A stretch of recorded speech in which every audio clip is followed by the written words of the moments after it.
এই যে বরবটি চিংড়ি রান্না করব, মিষ্টি কুমড়া ভাজবো, আর রুই মাছ রান্না করব, রুই মাছ দোপাজি করব। বিসমিল্লাহির রহমানির রহিম। সকলে কেমন আছেন? আশা করি ভালো আছেন।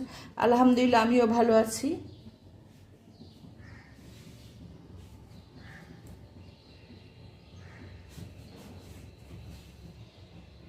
বরবটি রান্না চলছে, আরেক চুলায় মিষ্টি কুমড়া ভাজবো।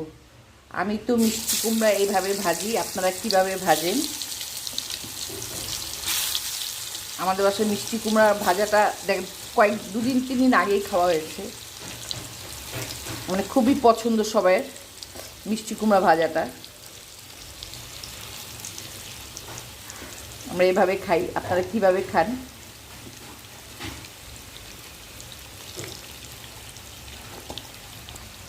একটু ডুবো তেলে ভাজলে সুন্দর হয়।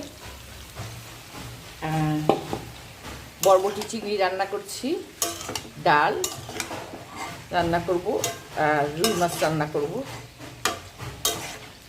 আসসালামু আলাইকুম, সকলে কেমন আছেন? আশা করি ভালো আছেন। আলহামদুলিল্লাহ, আমি তো ভালোই আছি।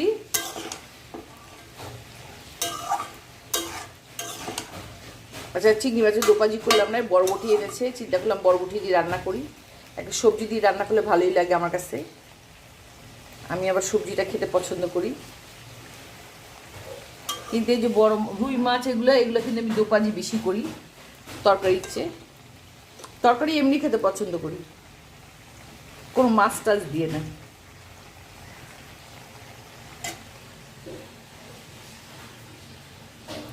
ভালো থাকবেন সবাই, সুস্থ থাকবেন, সবার জন্য দোয়া ও শুভকামনা রইল।